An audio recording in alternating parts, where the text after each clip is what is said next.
todos.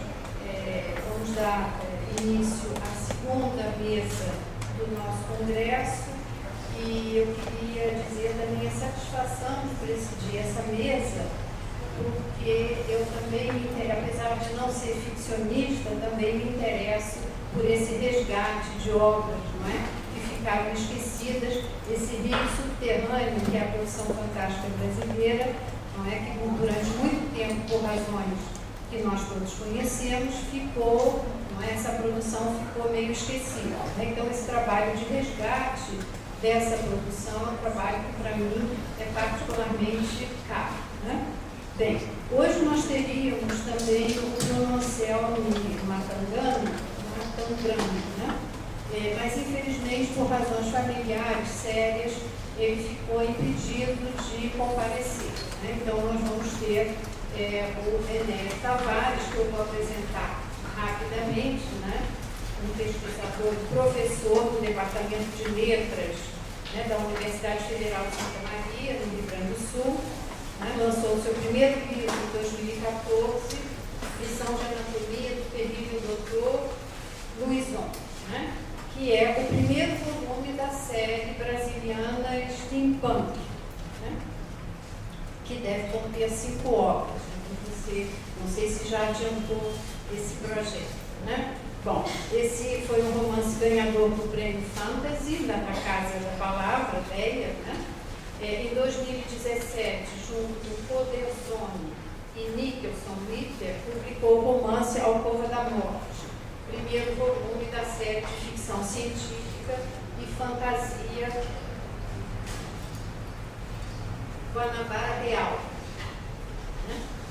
No ano seguinte, o romance foi o ganhador dos prêmios Leblon, né, melhor romance fantástico de 2017, e Ages, melhor romance juvenil de 2017. Então você já chega assim bem premiado, né? Bom, é organizador de 2 volumes pela editora da Universidade Federal de Santa Maria, de 2014 e 2017, Discursos do Corpo na Arte, em parceria com Gisela Biancalana e Mariana Marques. Em 2018, pela editora Arte e Letra, publicou o Fantástico Brasileiro, um insólito literário do romantismo ao fantasismo, livro escrito em parceria com o Bruno Anselmo Montagrano, né, e decorrente da exposição itinerante que mapeia a história da literatura fantástica em nosso país, já tendo então percorrido estados do Rio Grande do Sul e Paraná. Né? Bom, na pós-graduação, o Enéas Tavares tem orientado trabalhos que envolvem literatura fantástica brasileira, né? Os livros iluminados de William Blake e a relação entre poesia e pintura do século XIX, além de ministrar, né, graduação a disciplina escrita da ficção. Então ele tem essa que é muito interessante, essa vertente da pesquisa e também da prática, né, da prática da ficção. Bom, eu vou parar por aqui e dar a palavra ao Enéas, que a gente recebe com muito prazer, né, porque eu estou curiosíssima para entender esse seu conceito de fantasismo, né?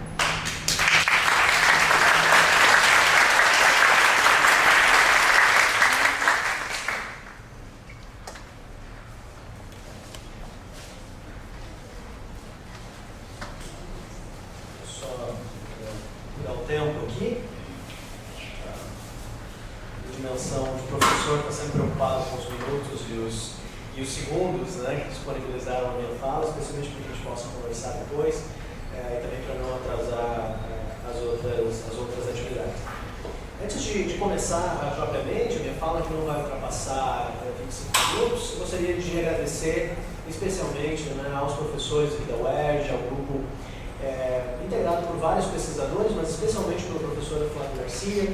Eu sou um participante aí de uma outra edição do Vertentes do Histórico Ficcional, sou um grande admirador desse grupo, sou um grande admirador desse evento, sou um grande admirador de muitos dos estudiosos, dos colegas, dos professores que estão aqui. Me honra muito esse convite para falar de uma pesquisa que eu e o Bruno consideramos assim, tão importante quanto professores e quanto pesquisadores, e que estamos muito felizes de termos essa oportunidade, né, de mostrar a vocês nessa tarde. Eu agradeço muito a gentil apresentação da professora Cristina, bem contente. E de imediato eu passo a minha fala pedindo para quebrar um pouquinho a formalidade, desfazendo a mesa, porque eu separei ali alguns materiais que vão coordenar um pouco a minha fala, ela está dividida em duas partes. Uma primeira parte ela é muito narrativa em termos metodológicos, em termos de pesquisa, né? O que eu e Bruno, quem somos, como nos conhecemos, qual é o objetivo desse projeto, que é um projeto assim, que eu e Bruno nós não pensamos um projeto de um ano. Nós sabemos que o Fantástico Brasileiro vai ser um projeto de 10 anos, talvez um projeto da nossa vida inteira. E como vocês vão ver, é um projeto que está em curso e que em cada evento, em cada encontro, em cada troca de e-mails, nós temos mais dados, mais informações, mais obras, né, a adicionarmos a isso que nós estamos chamando de Fantástico Brasileiro. Então, a primeira parte da minha fala vai apresentar a vocês essa pesquisa e depois, em torno de 5 minutos, eu preparei aqui uma rápida apresentação para convidar vocês num evento a respeito do insólito literário, que é um evento que direto ou indiretamente dialoga com imaginação, convidar vocês para em 10 minutos fazermos um rápido percurso por esses 200 anos da literatura brasileira fantástica, com algumas imagens que eu trouxe. Tá? Então vou ficar ali na frente do computador, porque a gente evita o tradicional, pode passar, eu particularmente não gosto muito.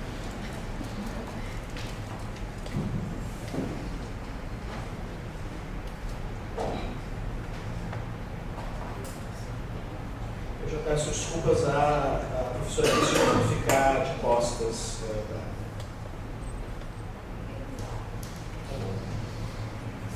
Com a proximidade de 2022 e dos 200 anos da nossa independência, algumas perguntas se fazem urgentes. Quem somos como brasileiros? Quais as nossas histórias? Quem são nossos heróis, nossos modelos, nossos parâmetros existenciais, éticos, morais? Casmurro e o seu ciúme destrutivo? Brás Cubas e a sua jocosidade cética? Pataca e o seu jeitinho malandro e falsamente cordial? Ou então Macunaíma, um herói conhecido por ser destituído de caráter? Tais perguntas são essenciais, pois esses são os heróis citados em qualquer pesquisa feita com alunos de ensino médio nesse país. A partir disso, uma outra pergunta finaliza esse preâmbulo. O que nós, como professores, formamos, forjamos no espaço definidor e precioso da sala de aula? Essas são as perguntas de professores, que norteiam um dos braços do projeto de pesquisa Fantástico Brasileiro, o insólito literário, o romantismo o fantasismo. Projeto registrado na UFSM, que resultou numa exposição itinerante no livro homônimo, que muitos de vocês poderão conhecer neste quarto Vertentes do Insólito Ficcional. Quando o outro braço, ele aponta para problemas que dizem respeito ao mercado editorial, à formação algo problemática do nosso cânone, e a delegação de obras fantásticas em razão quer de seus modos narrativos, quer de suas figuras autorais, negras, femininas, marginais, tanto no espaço quanto do nosso presente e do nosso passado. Como acontece vez ou outra, esse projeto nasce de uma inquietação de adulto e de uma frustração juvenil. O adulto e o professor em mim está diariamente se perguntando como fomentar a leitura, como formar leitores críticos e interessados, como valorizar os livros em uma sociedade em que eles são constantemente esquecidos. Já o adolescente em mim se pergunta quando a literatura que me agrada, que me agradava, será valorizada em espaços de sala de aula e em espaços universitários. Num país em que a educação é tão desprezada e tão desconsiderada, e que a literatura e o saber ainda são coisas de poucos para poucos, confrontar esse desafio já é por si só, eu acredito, insólito. Nesta fala de aproximadamente 25 minutos, primeiramente falarei do projeto, dos seus resultados, bem como o que levou eu e Bruno Anselmo Matagrano a empreender essa pesquisa múltipla e desafiadora. Para isso, para essa primeira parte, eu trago a vocês aqui um e-book que nós preparamos e que traz alguns itens que servem como resultado daquilo que nós estamos fazendo nesses 3 anos. Né? Nós nos conhecemos, eu e Bruno Anselmo Matagrano, há 3 anos, nos conhecemos na Odisseia de Literatura Fantástica, que é um evento, né, dedicado a leitores, leitoras, professores, escolas lá no sul do país. E desde então, registramos na Universidade Federal esse projeto e temos tido já alguns resultados, que são os resultados que eu pretendo mostrar a vocês. O plano original desta fala é que eu e o Bruno estivéssemos aqui lado a lado, fazendo, né, um jogo de cada um falar 2 minutos, de uma forma absolutamente dinâmica, o que me interessa como professor, o que interessa ao Bruno como pesquisador, o que nos interessa também como pessoas inseridas no mercado. Mas infelizmente o Bruno não pôde estar presente. Eu trago a vocês aqui uma foto que nós tivemos na livraria Martins Fontes lá de São Paulo. Eu e o Bruno, nós nos conhecemos pessoalmente quando nós dois já nos conhecíamos indiretamente pelos textos. O Bruno se aproximou de mim na Odisseia de Literatura Fantástica com Lição de Anatomia em Mãos, foi o livro que a professora Cristina apresentou, e quando ele disse o nome, eu reconheci o nome em função de 2 artigos que eu li quando eu escrevi a Lição de Anatomia, no qual o Bruno fazia um apanhado assim, muito geral, praticamente jornalístico, era para uma revista, que é a Bang, né, que é uma revista da editora Saída de Emergência, quando tentou chegar no Brasil, entre 2012 e 2013, e o Bruno assinou 2 artigos que tinham por objetivo falar do fantástico brasileiro. E na capa, ele colocava Jorge Martin de um lado, né, que tinha um outro texto dedicado a Jorge Martin, e a Crônica de Gelo e Fogo, e do outro lado Machado de Assis.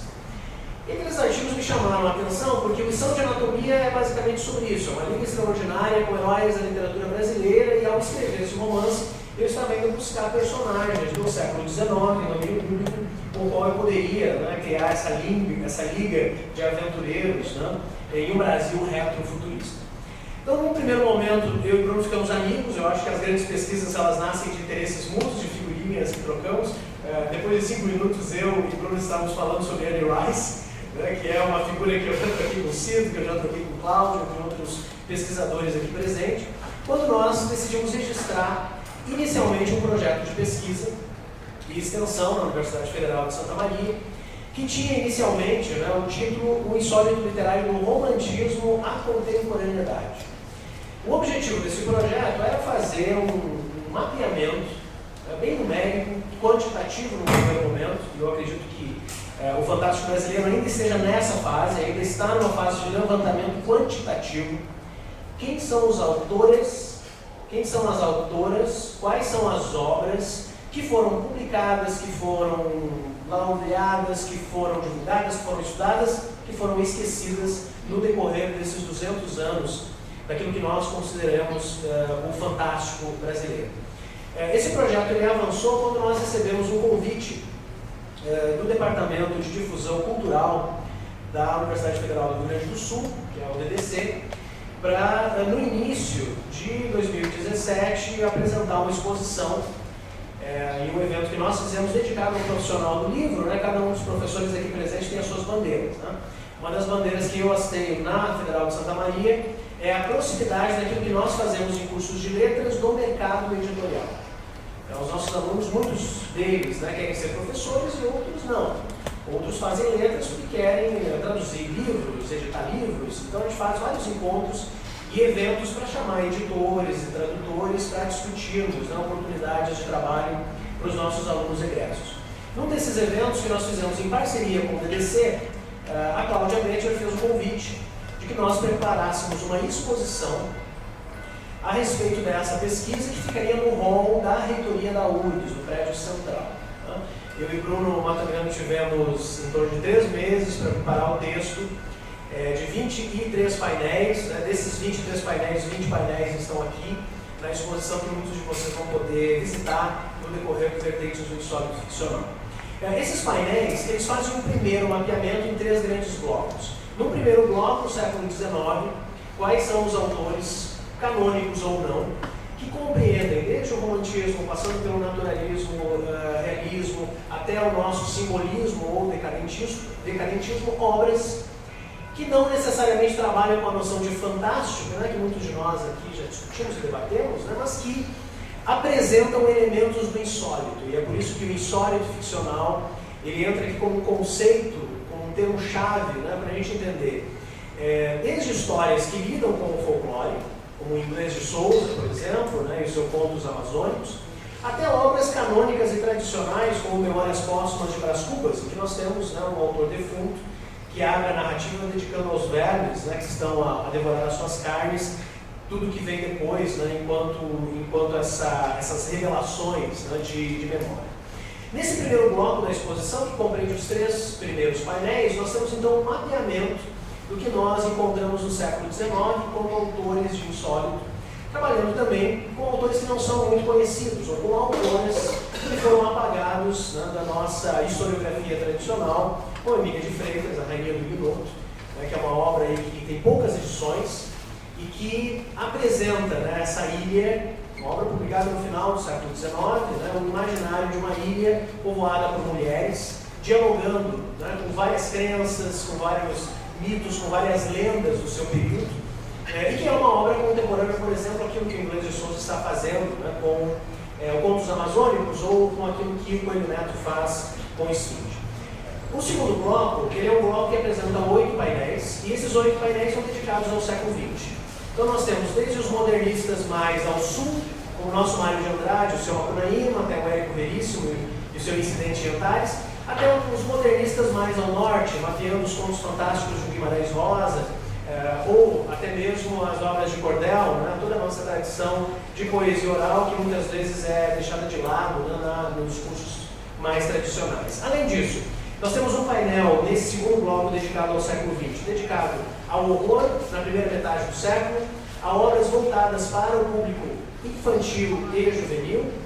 Nós temos 2 painéis dedicados à ficção científica, um deles a autores e outro a autoras. Curiosamente, surpreendentemente, há mais mulheres escrevendo ficção científica no Brasil no século XX do que homens. Mas onde estão, né, autoras como Stella Carr, por exemplo, né, e o seu Sambac, que é um livro muito premiado e considerado no Brasil, ao ponto de receber uma versão estadunidense, até hoje, né, manuais de ficção científica e mesmo de autoria feminina citam Stella Carr, né, manuais publicados nos Estados Unidos, e muitos de nós nunca ouviram falar, né, na sua narrativa histórica de como seria o Brasil há 5.000 anos, ou antes, né, das nossas primeiras civilizações, ou tribos, ou enfim, né, ou comunidades estarem ali. Nós também temos nesse painel, dedicado à ficção científica de autoria feminina, nomes como Cassandra Hills, né, que é uma autora que, ao que indica, vendeu mais de 2 milhões de livros, né, era uma autora de banca de revista, escrevia ficção científica, muitos dos livros com temática lésbica, e que vão brincar com esse imaginário, apresentar esse imaginário, mas que vão ser publicados durante a ditadura.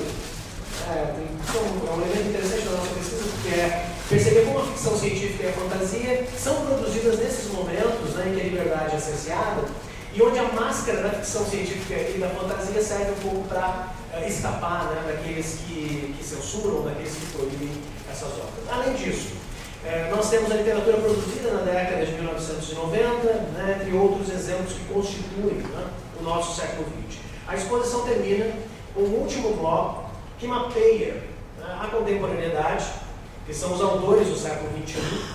E aí nós temos desde Christopher Castanhedt e Felipe Castilho, que trabalham com folclore, nós temos Eric Novello, que produz uma literatura urbana, que brinca com alta fantasia também.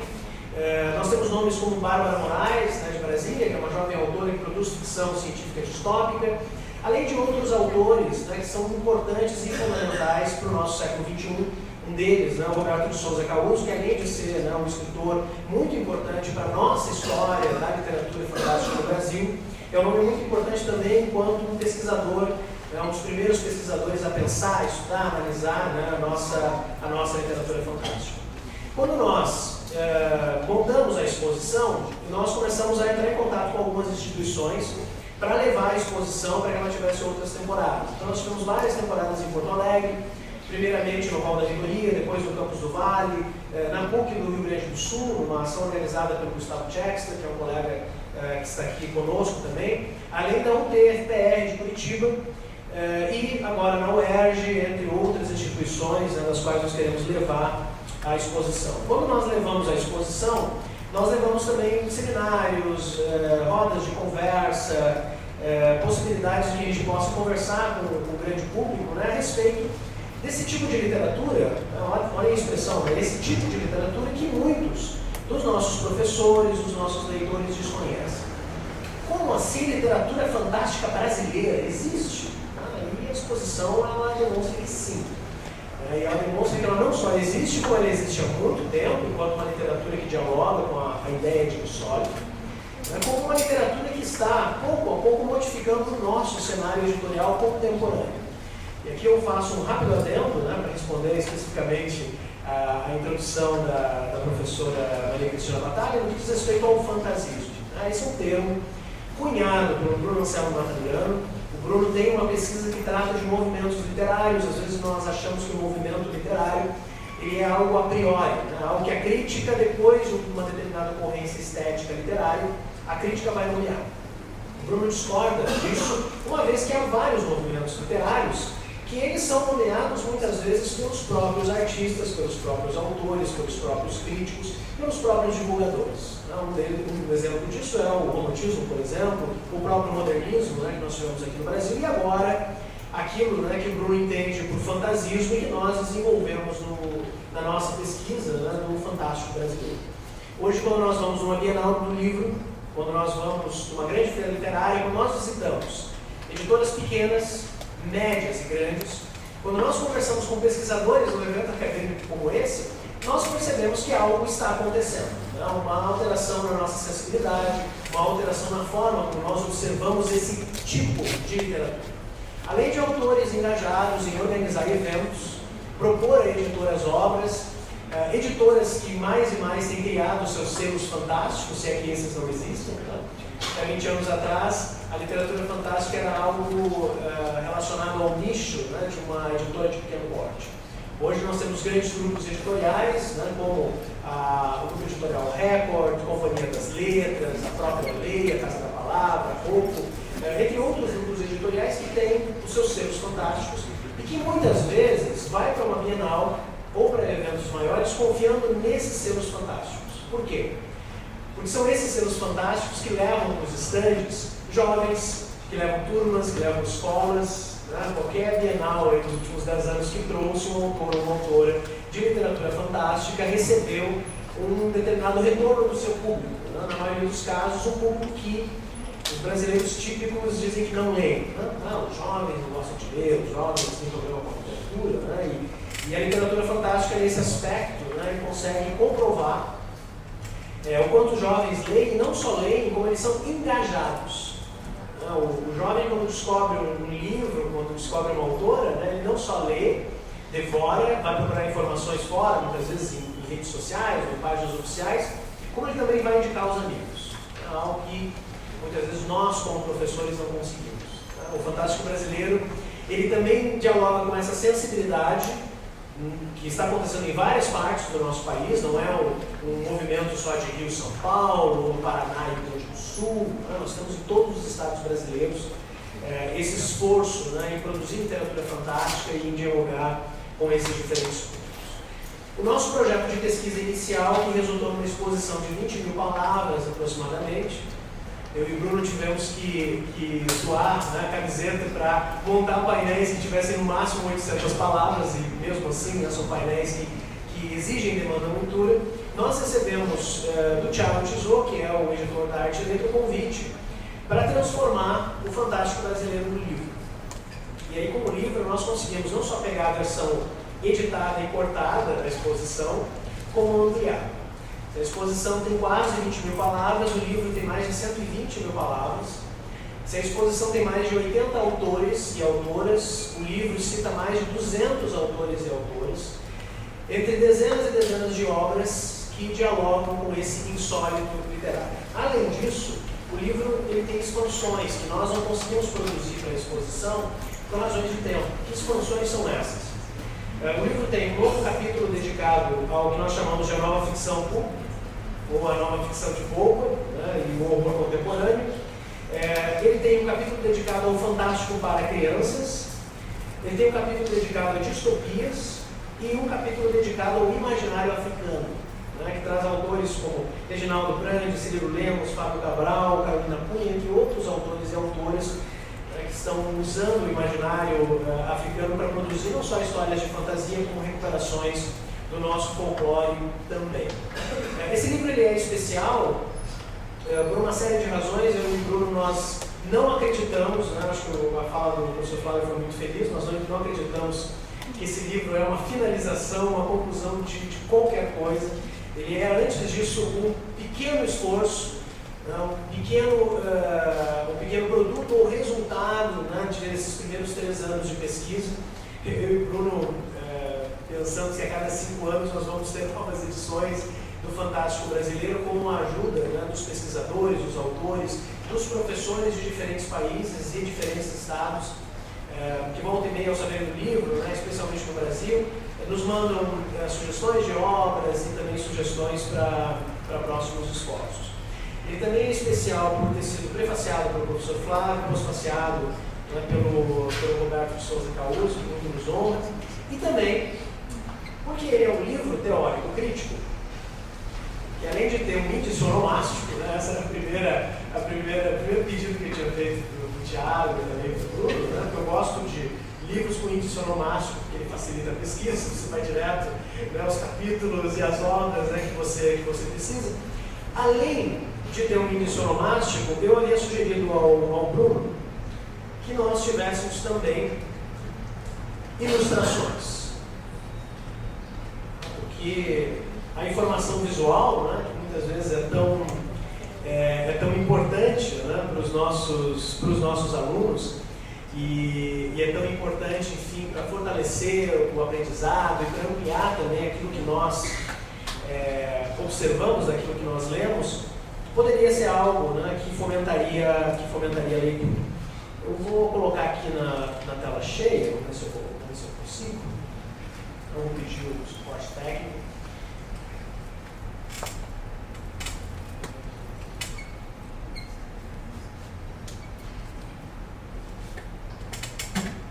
Se tem algum outro problema que a gente possa.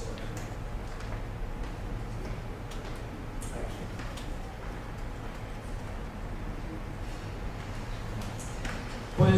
Depois de falar da nossa pesquisa, vou convidar vocês nesses últimos 10 minutos da minha fala, para que a gente possa conversar, a um rápido passeio visual em 20 estágios, em 20 ilustrações. São ilustrações assinadas pelo Carl Felipe, que é um artista de São Paulo, e o Carl Felipe preparou 25 ilustrações que passeiam pelo livro. Cada capítulo do livro abre com uma ilustração temática que tem a ver com esse fantástico brasileiro.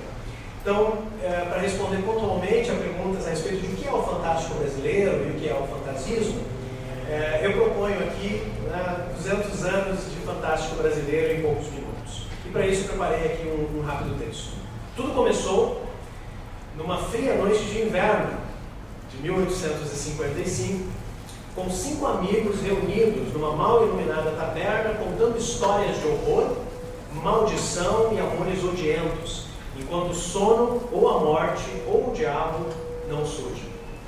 20 anos depois, em 1875, tivemos o nascimento de um doutor em astronomia, amante de Júlio Verne, das estrelas e planetas distantes. Esse é o nosso primeiro cientista, nosso primeiro pesquisador, nosso benigno desbravador, nosso doutor Benignos. Mas o século findou e outro nasceu, e com ele novas questões, novas representações. Aqui nós temos James Marion, o enigmático morador da pensão da senhora Berkeley. Seria ele ou seria ela? Ou seria ambos? Ou então uma criatura híbrida, digna de um Victor Frankenstein ou de pura magia indiana, como nos cantou os 3 capítulos de Coelho Neto em A Esfinge. Livro publicado em 1906. Mas enquanto ao processo ambíguo de violência, magia, ignorância e jornadas mundo afora, que também constituem nossa brasilidade, Mário de Andrade não cansou de cantá-las, nem o seu Macunaíma de sofrê-las ou de vivê-las. Na mesma década, de 1920, um jovem jornalista começava também a revisitar lendas e mitos nacionais e estrangeiros, mas agora para conversar com crianças. Foi quando nasceu um peculiar sítio para criaturas não simples. A obra envelheceu e alguns de seus pressupostos precisam ser revistos e criticados. Mas a Cuca continua lá, à espreita, para nos assustar até hoje. Nas décadas seguintes, histórias foram produzidas por tantos outros e outras, não apenas em São Paulo, no Rio de Janeiro.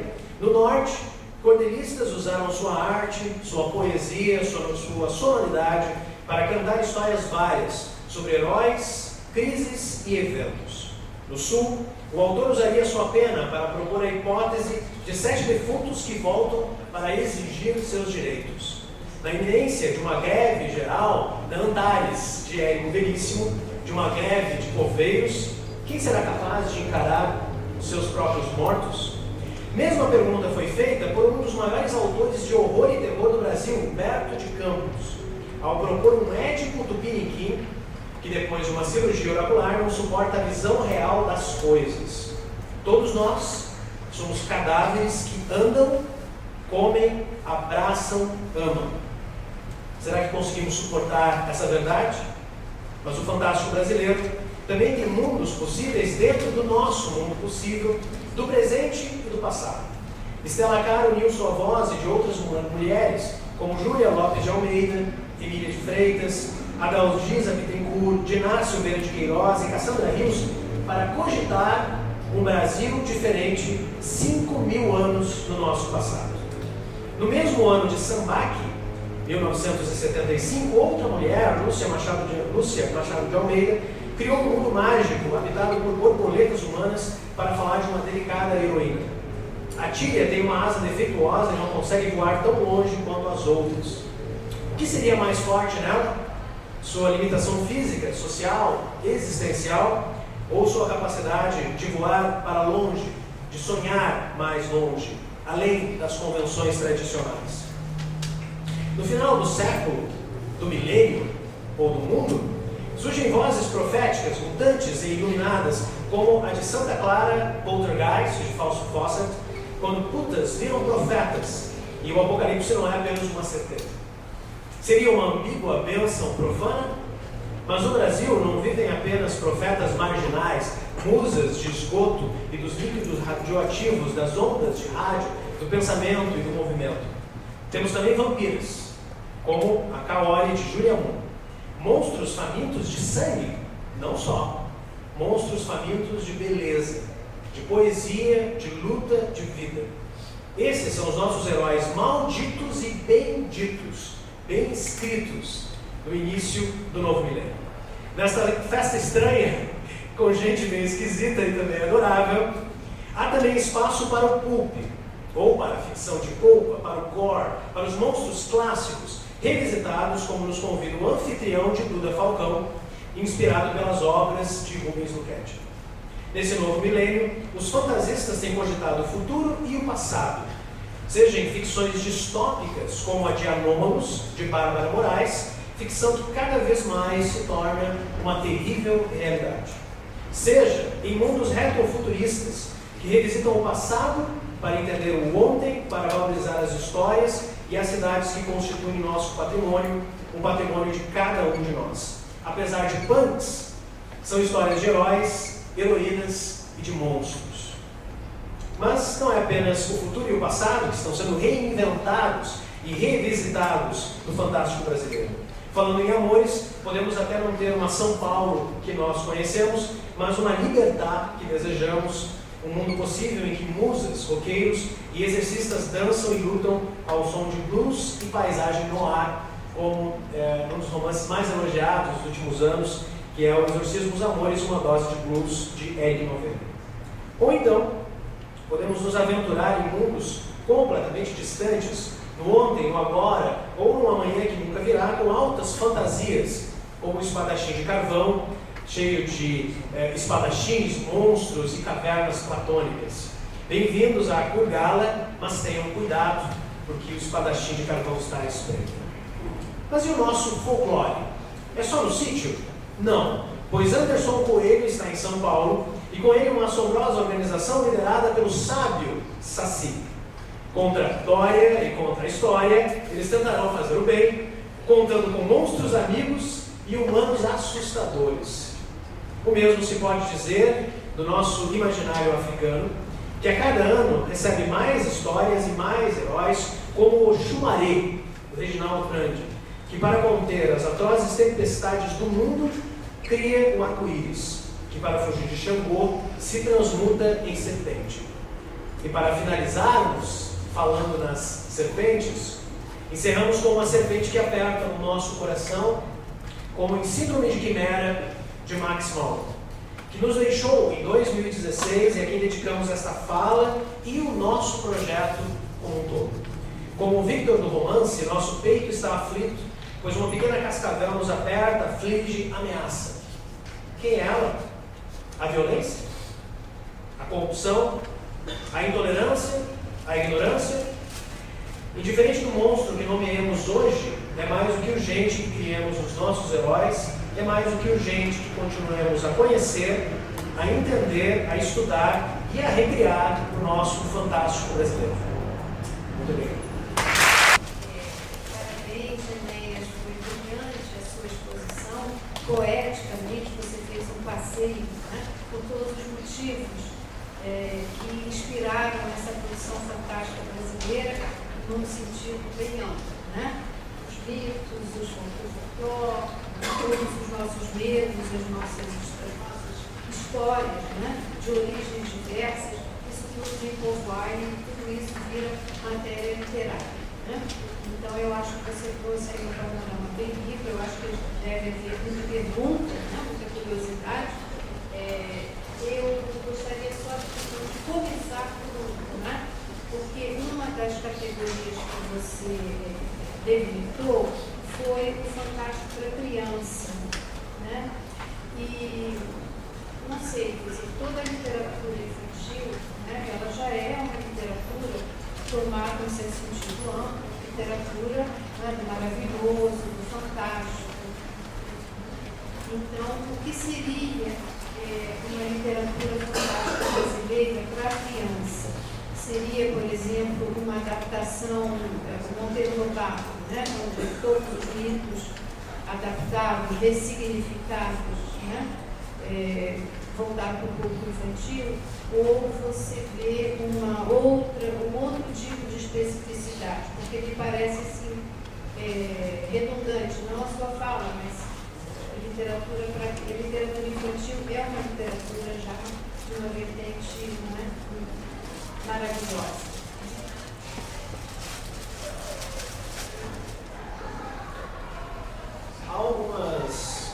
Algumas provocações positivas, acreditamos, né, que elas já começam na exposição.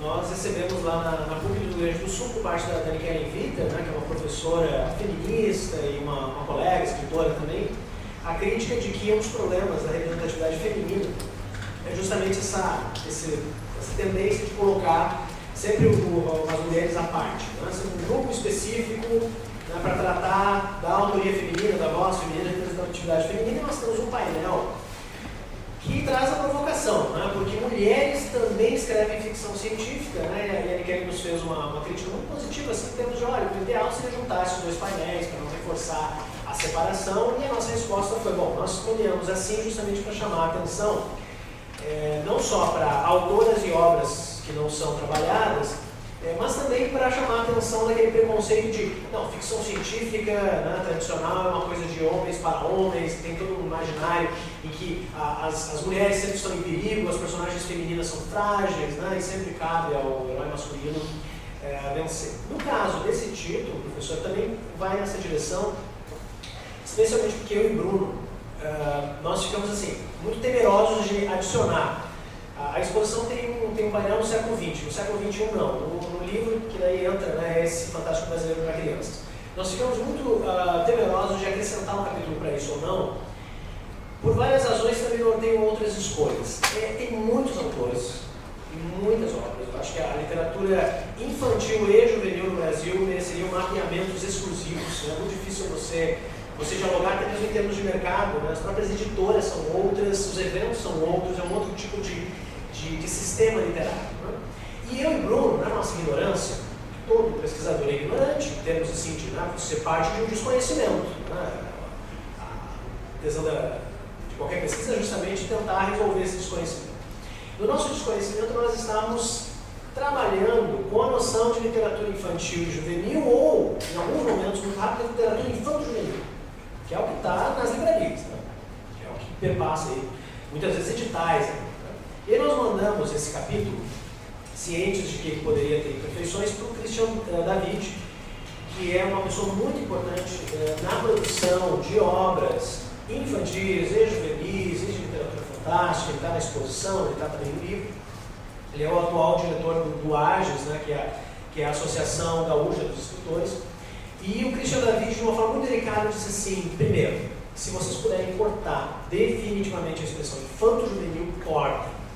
Porque ela é uma expressão muito problemática, ela não é mais usada por pessoas que tendem a trabalhar e a ler. Até porque, e quando o Christian David nos escreveu isso, eu fiquei muito perplexo, até porque há um abismo entre quem nós somos aos 7 anos de idade e quem nós somos aos 14. Né? Então tratar de literatura infanto-juvenil como uma coisa só é impensável. A partir desse esclarecimento que nós fazemos no livro, mencionando o que nós tratamos de literatura para criança e literatura para jovens leitores, o Christian David nos aconselhou nós podemos até usar literatura infantil e literatura juvenil, mas como essas duas nomenclaturas estão muito associadas ao infanto-juvenil, ele tem visto muita gente, muitos, autores, editores trabalharem como literatura para jovens leitores, literatura para crianças, já direcionando esse público específico. Então, pode soar um pouco redundante, mas ao mesmo tempo aqui a redundância é muito positiva, porque resultou na pergunta que nos faz pensar nesse problema.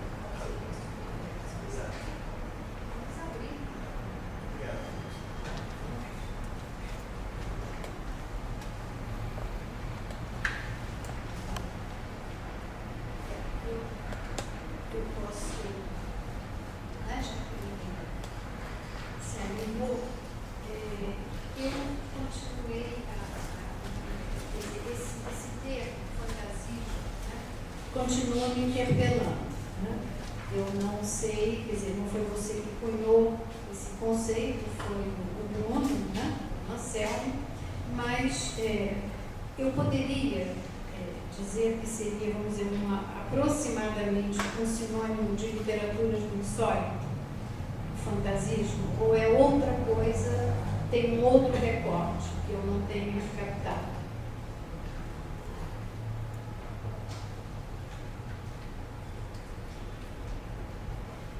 Sim, o sentido que nós damos, primeiramente, é fantástico brasileiro e insólito literário. Né?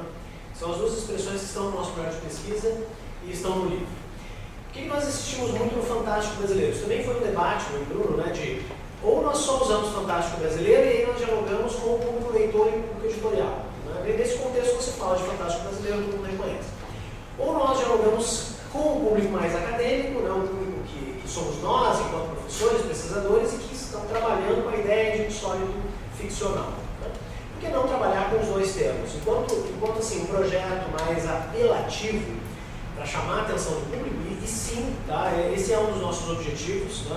No aspecto de que nós queremos que essa discussão vá para um público amplo, para um público que está nas escolas, para um público que está nas editoras, que está nas livrarias. O fantástico brasileiro é uma bandeira nesse sentido. Né? Mas um insólito ficcional já vem, né, comunicando o quanto nós não teríamos feito uma pesquisa como essa sem o presente que é a ideia do insólito. Né? Porque chamar Machado de Assis de fantástico, Guimarães Rosa de fantástico, há controvérsias, mas para muitos ouvidos, talvez até ouvidos escolares, isso poderia ser um pouco forte demais. Né? Então é uma forma, né, da gente trabalhar com, né, dependendo do nosso público e do nosso professor, né, que talvez possa ter uma resistência com respeito a essa pesquisa, nós podemos usar um termo ou outro.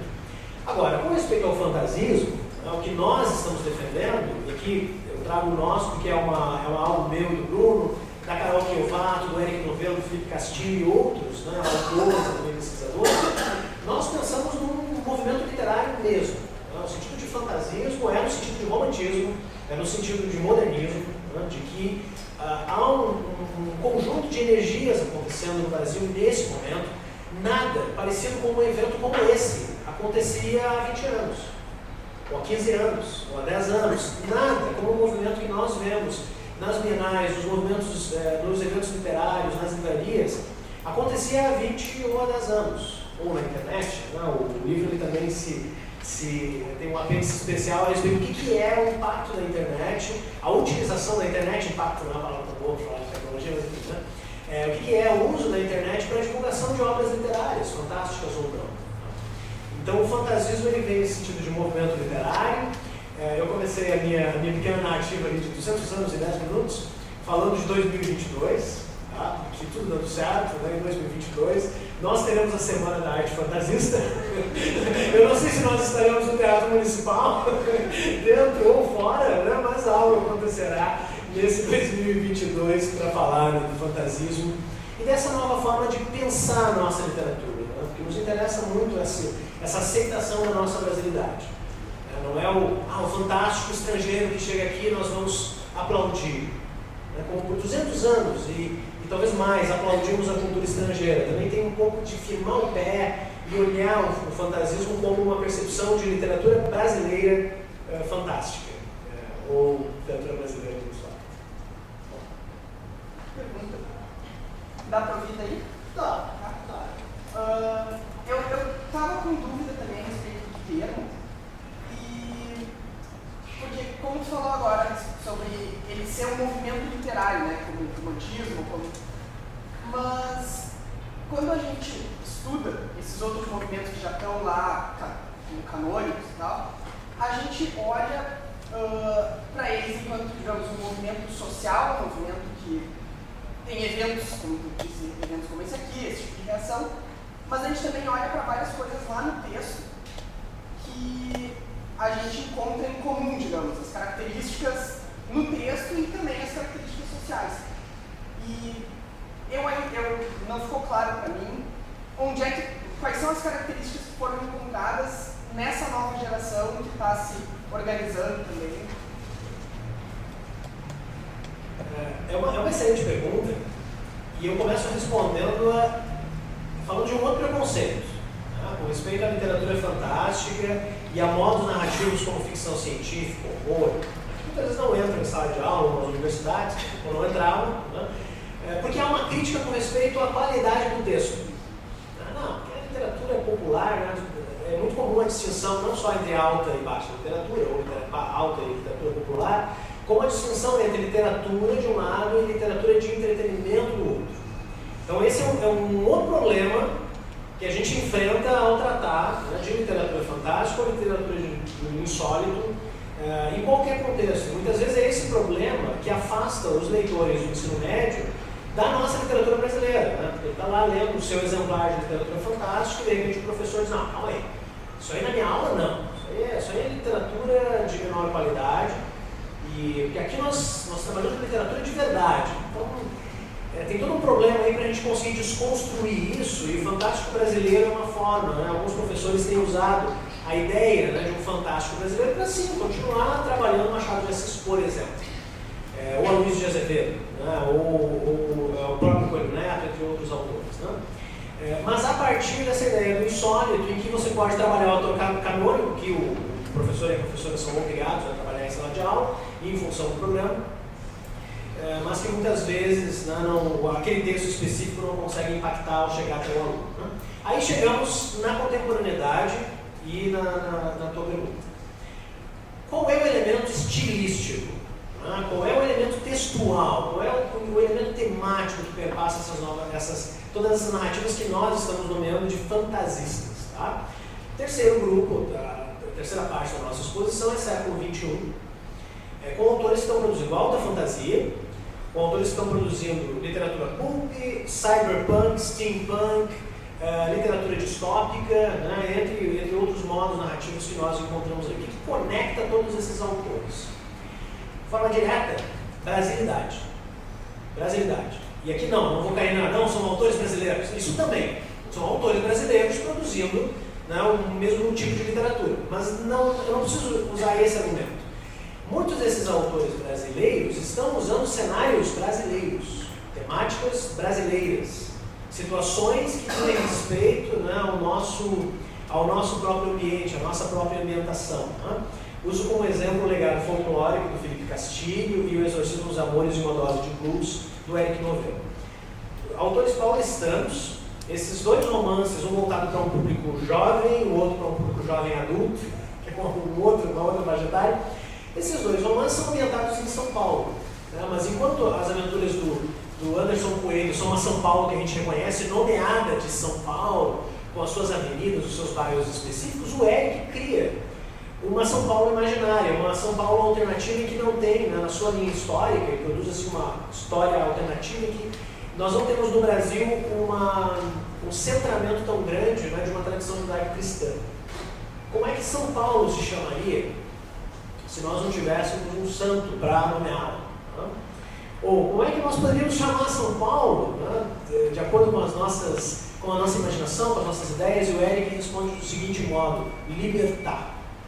E aí nessa São Paulo imaginária e ficcional, ele vai colocar ali o seu exorcista, né, que é o Thiago Boanerges, que é um bruxo, o exorcista, né, outra ideia interessante do Eric, né, como é que é um exorcista onde não há cultura judaico-cristã, né, para começo, que tipo de possessão é essa, né, no mundo do Eric, é a possessão das musas. Né, as musas muitas vezes dominam, né, e possuem determinadas sensibilidades. Há vários outros exemplos aqui que eu poderia usar, né, por exemplo, poderia insistir na tua pergunta e dizer assim: tá bom, autores brasileiros e temática brasileira. Eu poderia citar vários outros exemplos. Assim, tá, mas e quando é a alta fantasia?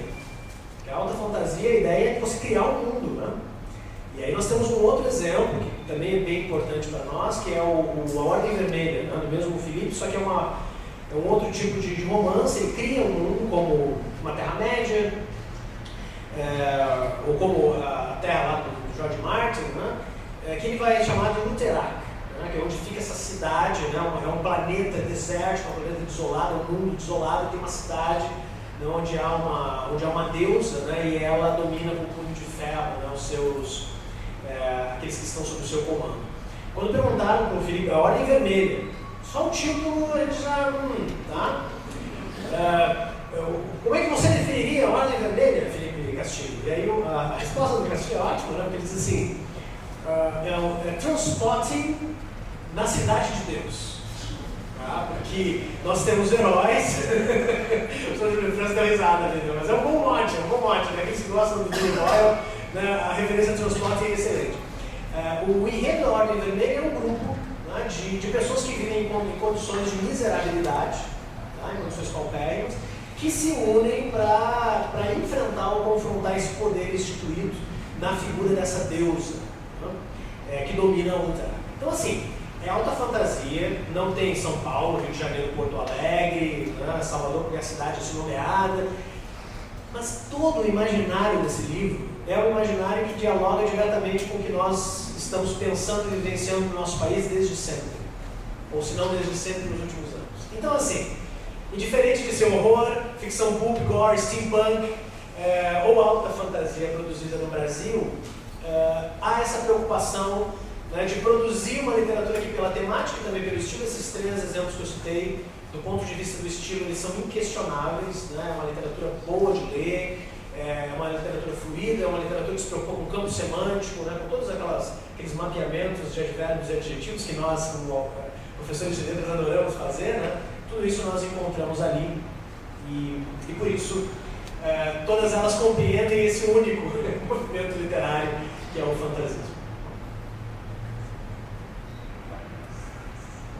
A cultura africana me aparece de maneira positiva em algumas publicações, como Deus de Luz, Eva Pereira, História de Leves e Parecências, da Conceição Carlos, ou Princesas Africanas da Cruz Sangue. Feliz com os capítulos que você disse de fantástico, africano, brasileiro. Gostaria que você falasse um pouquinho para nós essa questão do fantástico africano brasileiro. Essa é uma das nossas limitações. Bom, a primeira limitação que foi temporal com respeito à exposição. Nós tínhamos 3 meses para fazer esse mapeamento de autores, obras, né? Nós temos um painel já cancelado o Fantástico Brasileiro, que é o painel, que é um painel geográfico, né? A gente fez pegamos todos os autores da exposição, mais de 80, e separamos nas 5 regiões do Brasil. Para nossa surpresa, ou no entanto, né, nós tínhamos uma grande concentração de autores na região sul e sudeste e uma pequena concentração de autores nas outras regiões. E aí foi uma decisão nossa de retirar esse painel, porque era menos uma questão, né, de uma maior produção nessas regiões, era menos uma questão disso, muito mais uma questão de nós não estamos conseguindo mapear nesse momento. Então é um problema de mapeamento. A gente tem aqui a Soraya Cordovil, por exemplo, que é uma das pesquisadoras que veio no nosso evento, e que ela tem um projeto de levar o Fantástico Brasileiro para o Pará, que é o estado, né, de onde ela vem. Para que pouco a pouco pesquisadores e professores possam fazer os seus mapeamentos específicos.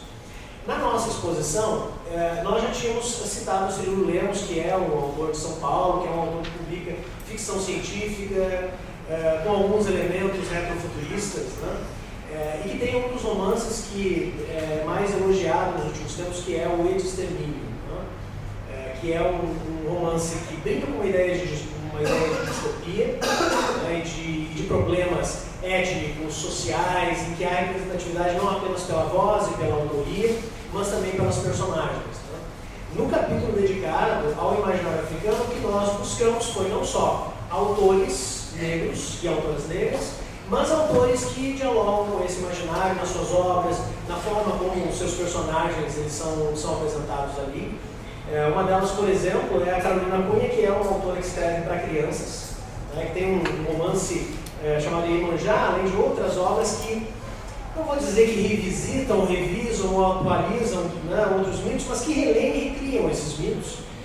Os mitos que estão não apenas no imaginário africano, mas há outros autores e autores que fazem o mesmo com respeito ao nosso folclore, né? Com uma tentativa não apenas de lá está um mito que precisa ser conhecido por uma nova audiência, como também um mito que precisa ser conhecido, né, por todos nós. Quando a gente recupera, por exemplo, né, esse imaginário entre vários outros imaginários, o imaginário indígena, né, o que nós temos é muitas vezes um desconhecimento enquanto cultura brasileira, ou enquanto uma cultura pós-colonial, ou ainda como uma cultura com vários traços, né, dessa colonização. Além do Cirilo Lemos e da Carolina Cunha, o Reginaldo Brandt, que eu citei, né, com o Chumaré, né, tem uma série de livros dedicados também a essa revitalização dos aspectos poéticos, né, desses diferentes mitos. Né. Os mitos, eles nada mais são do que a nossa possibilidade, a nossa tentativa de explicar a realidade, enquanto outros discursos não contam dessa realidade ainda. Né? O mito de Oxumaré, enquanto para conter as tempestades criamos arco-íris, né? Para escapar das perseguições, né, de divindades mais poderosas, nos tornamos, né, divindades serpentinas, entre outros elementos. Tá? E aí fica aí o convite para, enquanto nós não temos esse painel específico, né, as 4 painéis que a gente quer adicionar de acordo com esses 4 capítulos, fica o convite para folhear também o livro, né, e depois ver quais são os outros autores das outras obras lá. Agradeço bastante pela pergunta.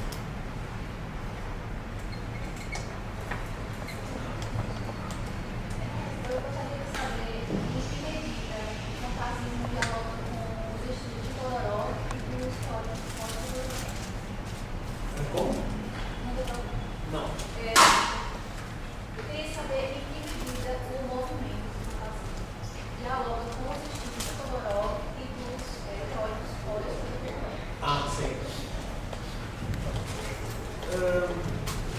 O fantasismo, o Fantástico Brasileiro e o Insólito Ficcional, né, enquanto projeto, ele atende mais a tua pergunta, tá? Porque nós temos um painel em que o painel de apresentação trata um pouco de como é que nós partimos dos teóricos, sobretudo do Todorov, e para pensar assim, novas discussões e debates no que diz respeito ao Insólito Ficcional. E o livro, o primeiro capítulo do livro, ele é um convite a gente revisitar essa discussão e esse debate no que diz respeito também aos modos narrativos. Nós abraçamos um pouco, né, a ideia de que nós temos o gênero romanesco e que depois o que nós temos são modos narrativos que vão ser perceptíveis nesses diferentes tipos, né, de expressão literária.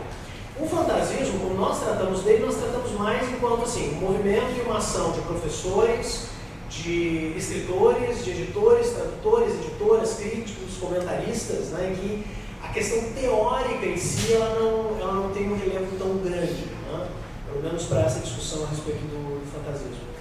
Tá?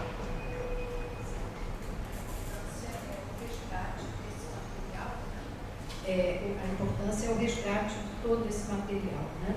E que aqui, quer dizer, a apropriação desses mitos, né?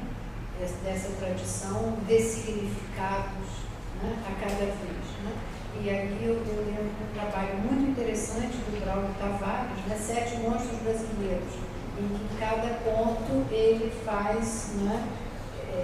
Se apropria de alguns motivos, né? Do mito, do folclore, das tradições, né?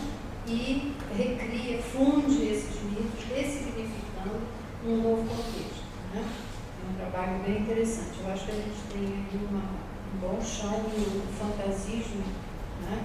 Eu espero que ganhe aí asas bem amplas, né? Para voar bem alto, né? Que a gente tem muito material. Eu vou pedir desculpas, vou ter que encerrar, porque a gente está com um cronograma assim muito, né? Arrumadinho, todo fechado, e agora nós temos uma rodada de simpósios e nós temos aqui o Enéas vai ficar até o final, né? E a gente tem a oportunidade, quem tiver mais alguma pergunta, pode ser durante o intervalo, a gente continua a discutir. Temos mais 2 dias e meio de discussão, né? E de oportunidade para outras perguntas poderem ser feitas. Então, eu agradeço a presença de todos. Só estendendo, né? Eu estou aqui até quarta-feira, estou à disposição de todos vocês, fico o convite para visitarem a exposição. E tanto eu quanto o Bruno Anselmo Montagrano somos pessoas de redes sociais, então a gente está aí no Facebook, Twitter. Qualquer dúvida posterior ao evento, depois, né, de verem algumas outras coisas, por favor, nos procurem, né, nos enviem indicações. Eu acho que o Fantástico Brasileiro não é algo de, né, Tavares e Bruno Montagrano, e esperamos que seja um projeto de todos nós que trabalhamos com literatura do insólito nesse país. Muito obrigado.